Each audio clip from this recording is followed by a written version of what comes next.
out there in the parking lot or at home watching us on Facebook Live is going to enjoy our day this morning. I am Stephanie Harrison, a member here at New Hope. This is my daughter Danielle and our little one, Kason.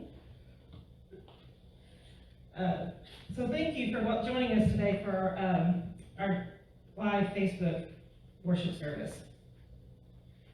All right, I'm sorry, I'm a little off today. So I want to remind everyone that New Hope Community Church is a church that does exist to make disciples of Christ who love, grow, and serve. We also want to remind everyone that we have a new Facebook page, private Facebook page called NHCC Connect, where you can post prayer requests and or praises. And as a reminder, is Matthew 18:20, for where two or more are gathered in my name, there am I with them. That's from the NIV. The elders and the emergent response teams are meeting to plan on how to safely reopen the building for Sunday's worship services and to keep everyone up to date with any decisions that are made. We are going to be shooting for July 12th to reopen the church for in-service worship services. And right now, media church members should have by now received an email with instructions on joining this online video library gifted to us by NH. If not, please contact Pastor Andy and he will help you get started. I personally like the Right Now media. I have done actually a couple sessions, so I highly recommend getting out there and listening to those. And then VBS, we're not doing that, right? We're not doing VBS, sorry. All right, I also want to mention it's very important for tithing and offering. Even though we're not meeting as a group, please continue to support our missions. Therefore, it's important to continue to provide your tithes and offerings.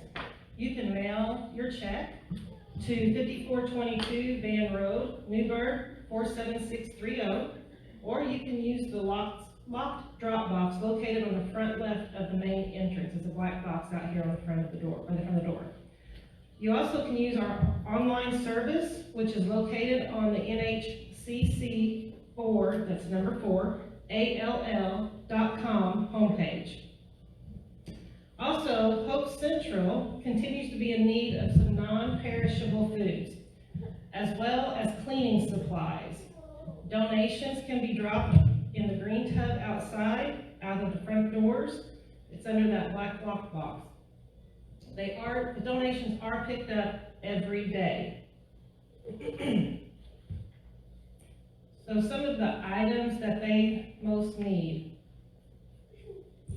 That would be canned soups, peanut butter, spaghetti, pasta and sauce, cereal, canned vegetables, canned fruit cups, macaroni and cheese, meals in a box, Pop-Tarts, canned meat like tuna, chicken, and rice, and pancake mix and syrup.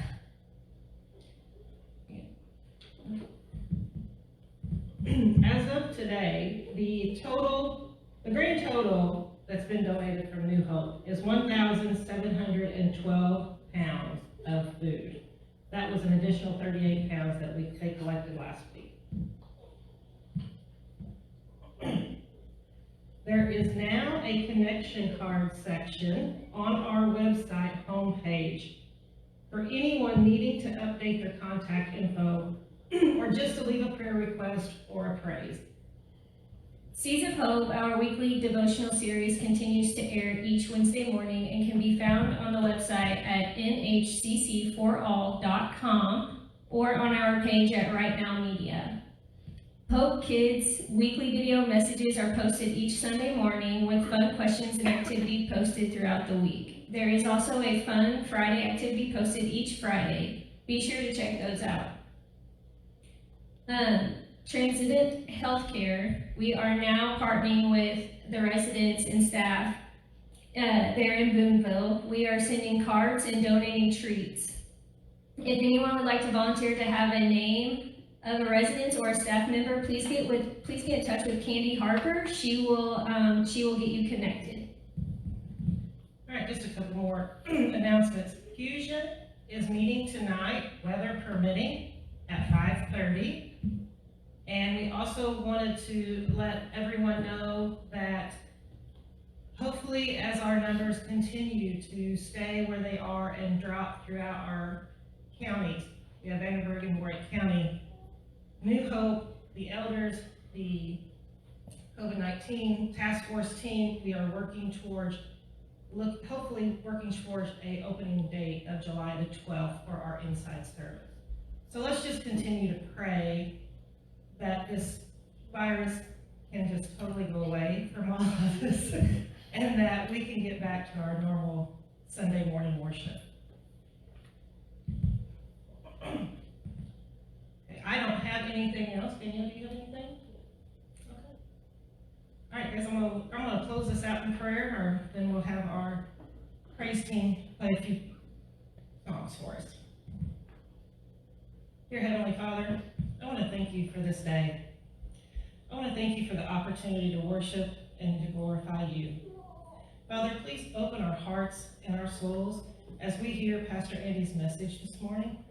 Just give us the ability to truly, truly hear your word this morning. Just be with each and every one of us today, Lord, and give us that inner strength to follow the path you have designated for each one of us. Father, that's all I ask in thy precious name. Amen.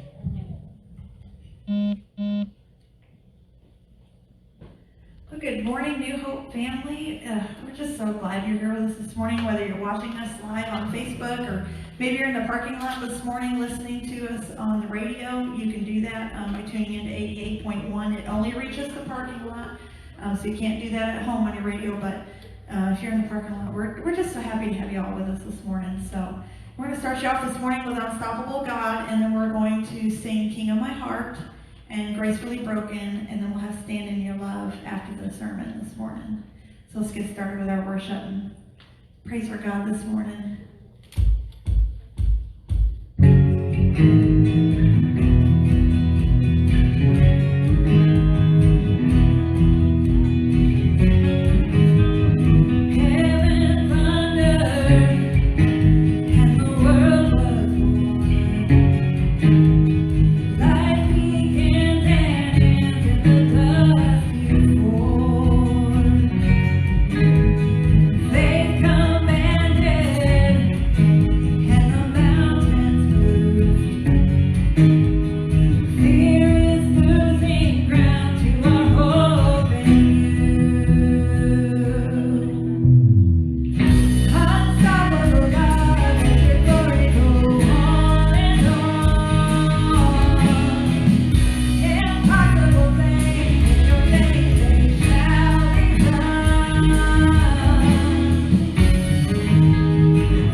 says, "Give thanks to the Lord, for he is good, and his love endures forever."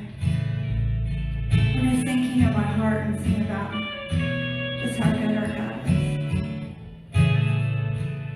Let the King of my heart be the mountain where I run, the fountain I drink from. Oh, he is my song.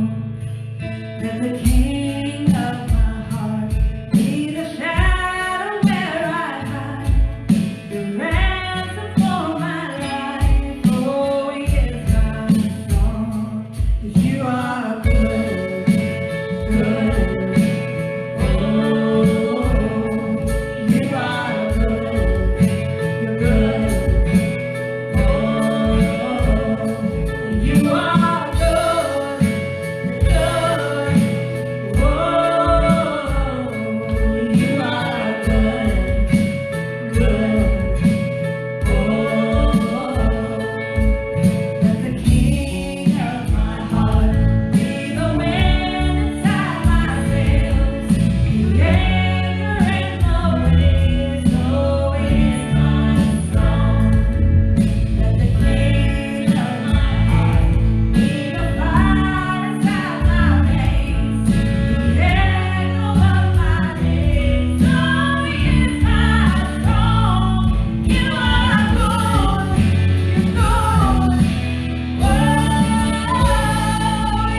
you, gracefully broken, we stand at the altar, just pouring out to you, God. As we receive your love and grace and mercy this morning, just thank you, God, for pouring that out for us. You are such a good God. And I pray that you're the King of all hearts, Lord. And we ask now that you open our hearts and our minds to the message you've laid on Pastor Andy's heart this morning. May it be another sign of our worship, Lord. And we ask all this in your precious Son's name, Jesus. Amen.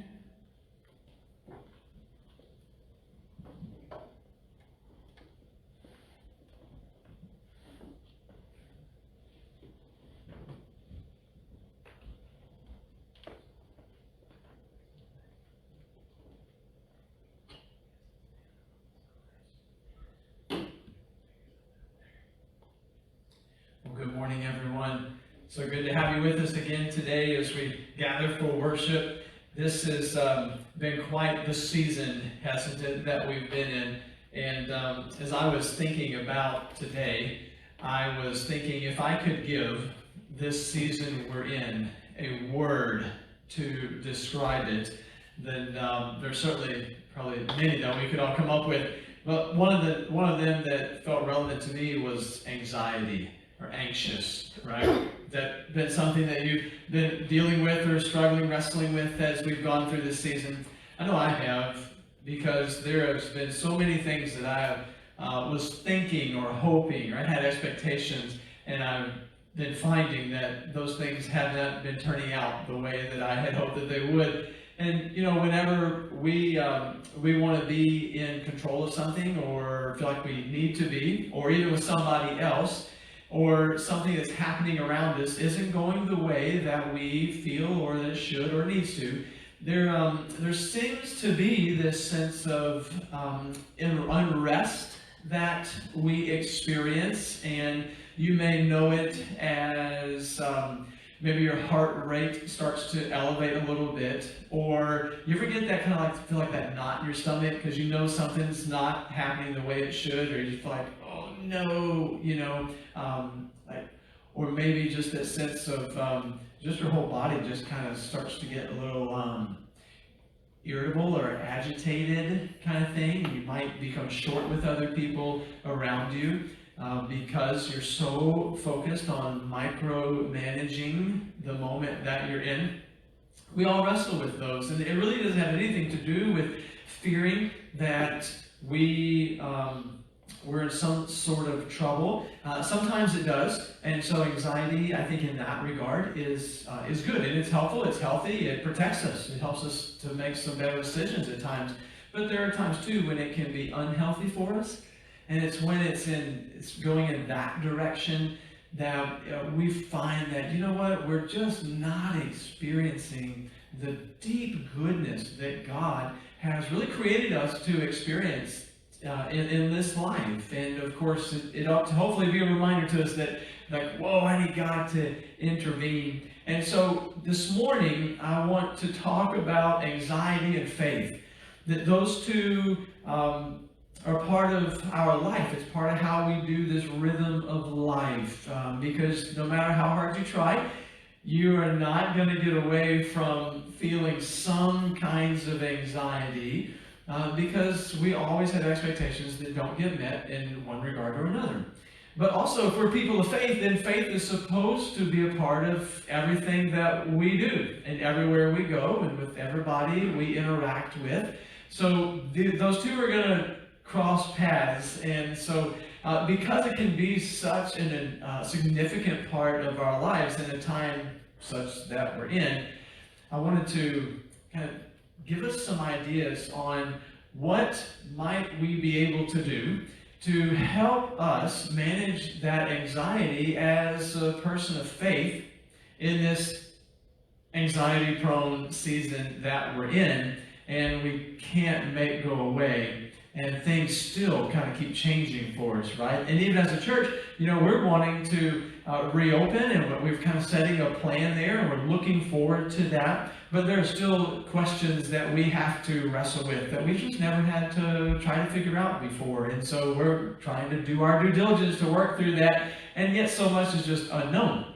We just don't know how it's all going to play out for us. But I can promise you this, if you're part of the New Hope family this morning, that we are doing the best that we can by prayer and grace and seeking wisdom to make the best decisions as leaders that will minimize any potential risk and help us to all have the best worship experiences and gatherings that we can have together, because that's what we want. And the last thing that we want is for folks to be sort of weighed down with deep anxiety about the future. And exactly, King Solomon in Proverbs, he wrote the words, it's actually Proverbs 12:25, and he said this about anxiety. He said, anxiety weighs down the heart. That's not a very fun feeling, right? If you ever feel that, anxiety can sort of weigh down the heart and can lead to stress and even feeling depressed and just really kind of, you just kind of feel like you need to be lifted up. And so what might I offer today for us?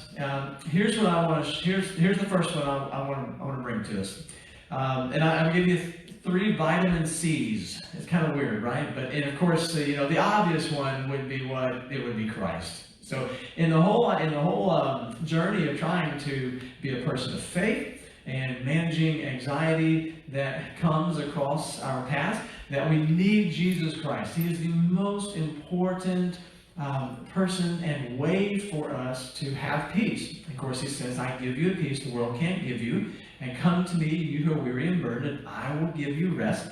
So we certainly want to look to Christ. And so with our looking to Christ, what else might we be able to do? So the first C I give us today is confess the truth. So it's confessing. And this confessing the truth is the idea that I want to go ahead and just confess and be just totally transparent that I do not have control over other people and life. I just don't have control. I wish in some areas that I did, but if I'm just going to be brutally honest, I just don't have control. So I need to go ahead and just get that out there, speak that so my ears can hear it. I do not have control. So I'm going to say, all right, if I don't have control, well then who does have control? Well, again, faith. So by faith, I'm going to choose to believe that the Lord has control and that He is an all-powerful God. He is an all-knowing God, and He is an ever-present God. He is God, and I am not. And so if He is God and I am not, then I'm going to confess that truth and say, you know what? I'm not going to try to have control over something that the Lord is already in control of. So I'm just going to confess that that's His role and that's not my role. So we might laugh and say, you know what? I'm just going to stay in my lane and let the Lord just have the whole road, right? Let Him sort of drive, if you will. All right, so with that being said, there's another piece in this. We talk about confessing the truth. I think it's also important that we would look to the cross, because we want to confess the truth that Jesus Christ has overcome sin and death, and right, so He's overcome the grave. And we know that in Matthew chapter 28, before He ascended into heaven, that He told the disciples, He says, all authority in heaven and on earth has been given to me. So then go and make disciples of all the nations. But it's that qualifying sort of preface statement where he confesses Himself. Look, the Father has placed all authority in heaven and earth into my hands. And so then He ascends into heaven, and we believe He's this position of authority, right? So we would say He's seated on the throne at the Father's right hand, which is as much a description of authority as it is a physical description. I'm going to choose to believe that if He's on the throne and I know that He loves me, I'm in good hands. And that there's nothing that is going to harm or hinder or threaten his kingdom at any time. So I have nothing to lose by confessing that truth and by grace doing the best that I can daily when I get up to when I go to bed, and even sometimes in the middle of the night. You ever wake up for the anxious thoughts during the middle of the night? It's a great time to confess that truth and let the truth speak against the sort of the darkness of fear and worry if that ever creeps in. Yeah. And I would encourage you too on this, when you think of confessing, sometimes we just want to confess in our mind. And there's nothing wrong with that at all. But I would encourage us to confess with our lips so that our ears and our brain can hear us put words to what we believe to be true. Here's how I think this helps. You ever have those times where you know you have a bunch of thoughts wrestling around in your head, and you kind of know what you think about it, but maybe you aren't 100% sure, and so when you start to try to put words to identify what you're wrestling with, or maybe what you don't understand, or you're trying to figure out, and how you feel about it, it begins to bring some clarity a little bit. It tries to narrow the focus, because typically when it's in here and it hasn't come out yet for us to identify and confess what's really going on, it tends to be many more things than it really is.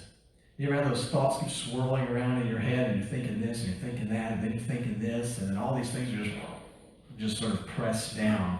I think Solomon was right when he says, anxiety can really weigh down the heart. So confess what you believe and know to be true in the midst of the things that you know you're just struggling to sort of let God be Lord over and not have to feel like you have to have control. And don't do it, I would encourage you, not because don't do it because it sounds good. It does sound good, but I would invite us, let's do it because we trust in the truth of the Scriptures and we trust in God's promises. Think of it this way. Many of us probably take vitamins on a fairly regular basis, and we take those vitamins because, well, it does sound good and how it will help us, but we just don't do it because it sounds good. We do it because we believe that there is a medical scientific truth that it will supplement the needs that our body has. So we'll be healthier if we actually will take those vitamins. Now, I'm not a proponent for vitamins or against them, but the principle, I think it works for us. Not because it just sounds good, but because we believe it's the truth, and it really does work. So confessing the truth, confessing our limitations, will help us manage anxiety when we do it in light of the Lord being Lord over heaven and earth in our lives. So there's the first vitamin C. That's kind of weird, right? But I hope it works. So here's the second vitamin C I would give us. And it is curiosity. Being curious. I was in a conversation with a person earlier this week. It was earlier in the week. And when I was talking to this person, they had just been on the other side. They're just on the other side of having had an experience where they were just really up in arms, just emotionally. They were just, you ever have those kind of times with somebody and you just get super, super frustrated and just, oh my goodness. And so I was talking with this person and I had asked him, I said, well, what happened that's caused you, why do you feel this way? You remember the stories, right? So I said, well, why do you feel this way? And he said, well, because then they did this, and they did that. I was like, no, I'm not asking for what happened. I'm asking, why do you feel that way? What's really happening down here that's driving how you're feeling and responding right now? And then they still went back to, well, because it did this and did this. And I said, nope. Why do you feel that way? What's hitting right here deep within you? And I wouldn't let them out. They wanted the easy way out. I wouldn't let them do it. And finally it came out. I said, well, because I feel this. I was like, now we're getting somewhere. At their heart, they felt a truth that wasn't true.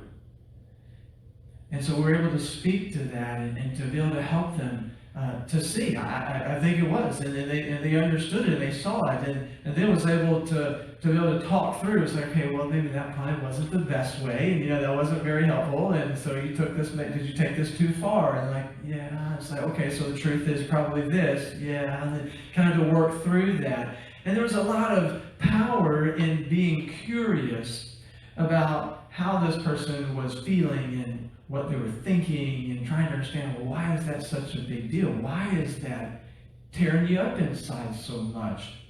I found that to be pretty helpful. And as I was thinking about that this week, and of course getting ready for today, I thought of Psalm 139, verse 23, which says this. It says, "Search me, God, and know my heart. Test me and know my anxious thoughts. See if there is any offensive way in me, and lead me in the way everlasting." So I believe this is King David who had written this psalm. And David, when I read this and sort of look at this, seems to have this desire to want to be known by God, right? So he says, search me, know me, right? See if there is any offensive way. So he wants to be known by God, not just on the surface. And he's getting down to the heart of the matter within himself and who he is and how he ticks and how he thinks and how he responds with all the stuff that's happening in his life. But he also seems to have his desire to know what may be deep in him that's hindering him from a deeper peace with God. And for me, I see that in the last line of this verse, of this prayer that he has. And lead me in the way everlasting.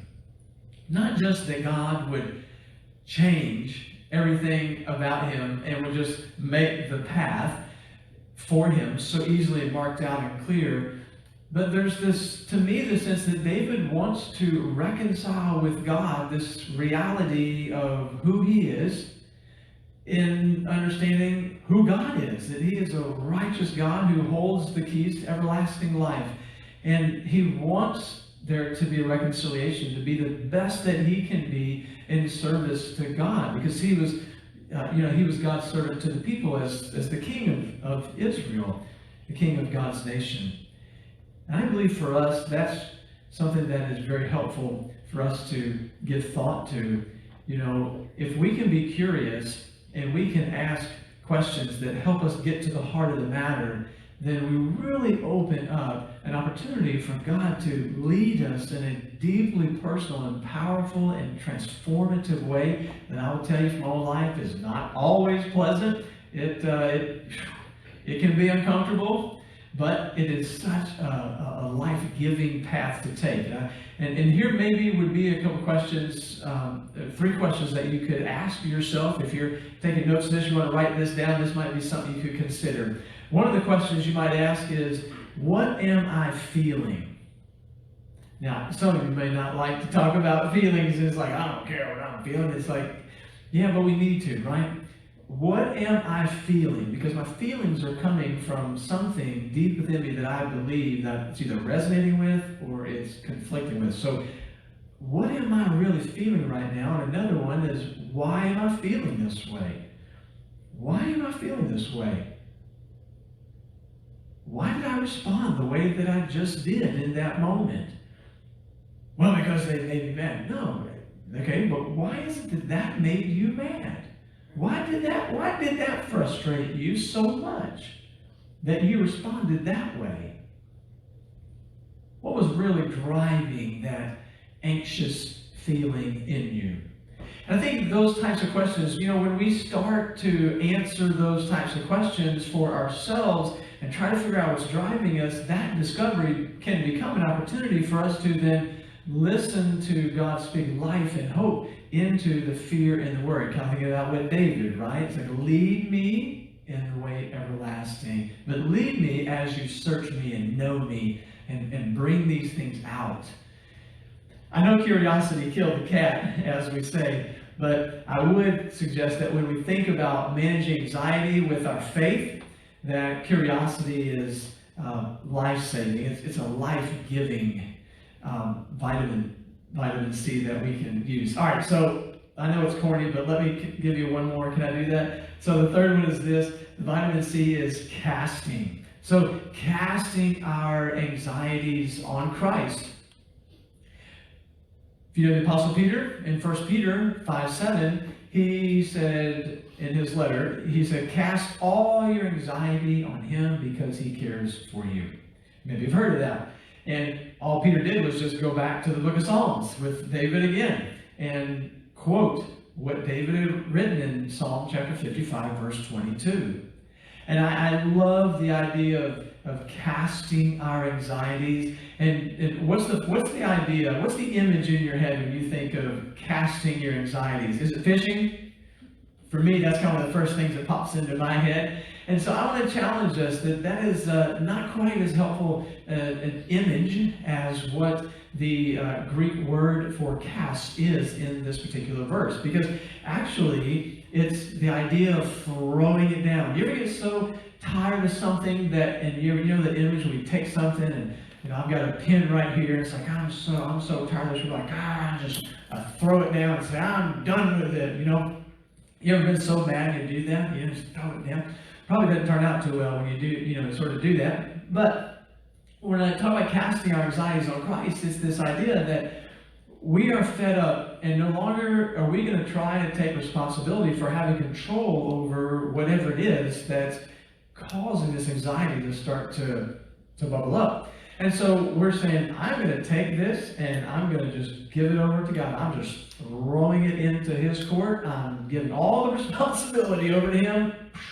Done with it. Drop the mic, walk off stage, right? That kind of thing. So that's what we're doing. And so here's maybe an idea when you think of throwing that down and giving it to God, is imagine you take that fear and worry. I want to talk about the fear and worry and the source of anxiety, kind of both of those just real quickly. You take that fear and the worry and you say, I'm throwing it into God's court. You go, what do you mean into God's court? We're not talking tennis. No, throw it into God's court. Because I'm going to let that fear and that worry that's wrestling, that I've got, I'm kind of wrestling with, and I'm going to put that into his court. I'm going to let him judge that. Because here's what I know. I know that because of the work of Jesus Christ through the cross and the resurrection, that he has overcome anything that would try to separate me from the peace of God that I have in Jesus Christ and that I get to live in on a daily basis. And I know that if I put it into God's court and I let him judge it, that my fears and my worries will always be found wanting in his court. I'm going to put all of it over to him. Now, granted, that is a daily throwing it to the court, right? Throwing our anxieties on Christ. I totally get that. And we may say, well, in my faith, I do that every day. You know, I always just take it to God in prayer. Absolutely. And keep doing that. But are you really wanting to give it up? Or do you find that if you keep wrestling with it, you're holding on to that control? And really the path of freedom is let it be found wanting in God's court under the truth of the victory of Jesus Christ that you and I have in our salvation. But we have to choose to say, I choose not to hold on to this. I choose to give this over to God. And I'm also going to say on the second part of this, not just my fears and my worries I want to give over and throw it into God's court, if you will, but also I want to say, you know what, I'm going to just take this that I'm concerned about, and again, I'm going to put that over in God's court. This thing that I'm anxious about, I'm just going to say, you know what, Lord, I'm going to let you take responsibility for that. I'm tired of taking responsibility for it. I can't control it. I'm not the Lord. You are the Lord. You've already overcome sin and death and grave. You've been resurrected from the dead. You've ascended to heaven. You sit at the right hand of the Father. There's no threat to your kingdom at any point, at any time. There never will be. And one day you are coming back, and I believe I'll be a part of that church because I am today, be part of that church who will spend eternity with you. And so I'm trusting that day is coming. You've already done a work over here in the past. So the present moment that I'm in, it's yours too, and you're already victorious over it. So I'm just going to put it here in your court and let you take responsibility, because there's nothing you cannot do. You are a God who can handle what concerns me because you love me, and I'm going to trust you. I know that's a daily decision we make. That's something that our ears and our heads and our hearts need to hear when we start to sense that anxiety is kind of bubbling up a little bit. And you probably know what it's like for you, how you tend to respond. I think it's helpful for us if we would just learn to say, I need to confess the truth of what I believe. I need to also take a moment and be curious and say, why am I feeling this way? What's really driving deep within me? And to say, you know what? Lord, thank you for helping me understand myself better and you and your love for me. And I'm choosing to cast this anxiety on you, because I know that you're plenty big enough to handle it.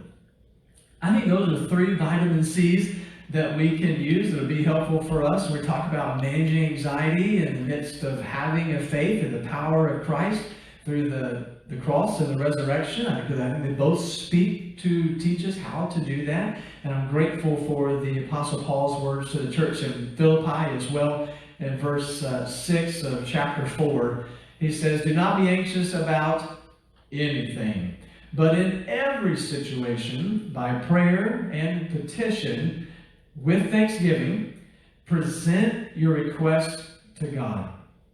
That's wonderful, isn't it?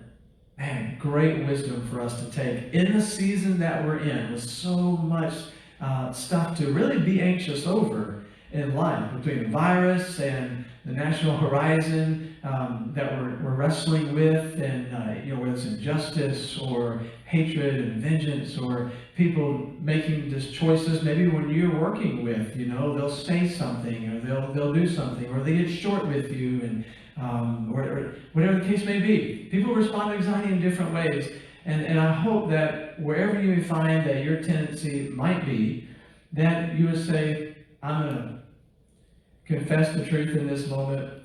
I'm going to be curious about why, and I'm going to cast this anxiety on you. And Lord, with these vitamin C's, will you help me be strong in the Lord, strong in my faith, and help me let you just have responsibility for what I know you can handle. And I just want to do it in the name of Jesus Christ. Whew. That's a daily walk, isn't it? I know it. So let me pray for us. Can I? So let me take this moment. Let me pray with us. God, I come to this moment and I ask that by your grace that you would help us to be able to trust that you can handle anything. Man, help us trust you for that very thing. And I ask you to help us confess that.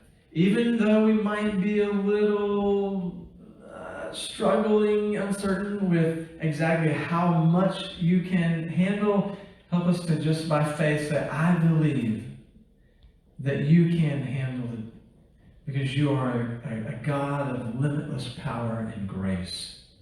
And so God, help me to be curious, to know myself better, and to know how you see me, and would you lead me as together we wrestle with the truth of how I see the world and how I see you, and wrestle with being in control. And help me to just keep throwing my anxieties onto Jesus Christ, knowing that he cares about everything and he can handle it. Oh, Lord, help us to do that day in and day out for your glory and our growth and your peace. Help us stand in your love with faith and humility, no matter what we're going through and no matter what type of anxious thoughts may be trying to enter into our lives. We love you. In Jesus' name, we thank you and ask that your word would speak life into us, into our homes. Amen.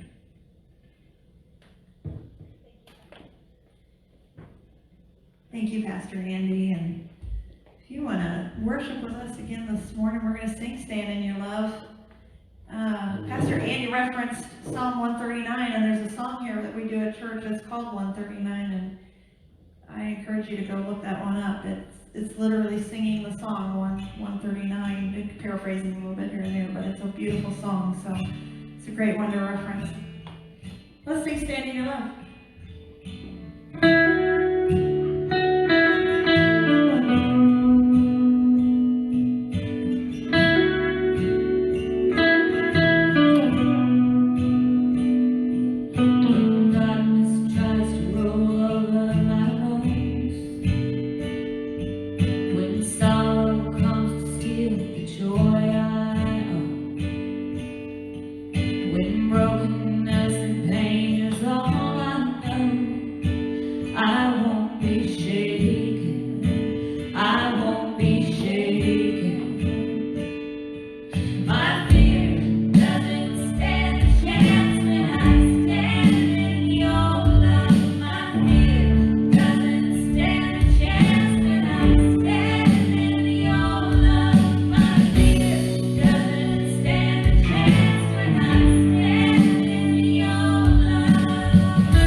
next Sunday.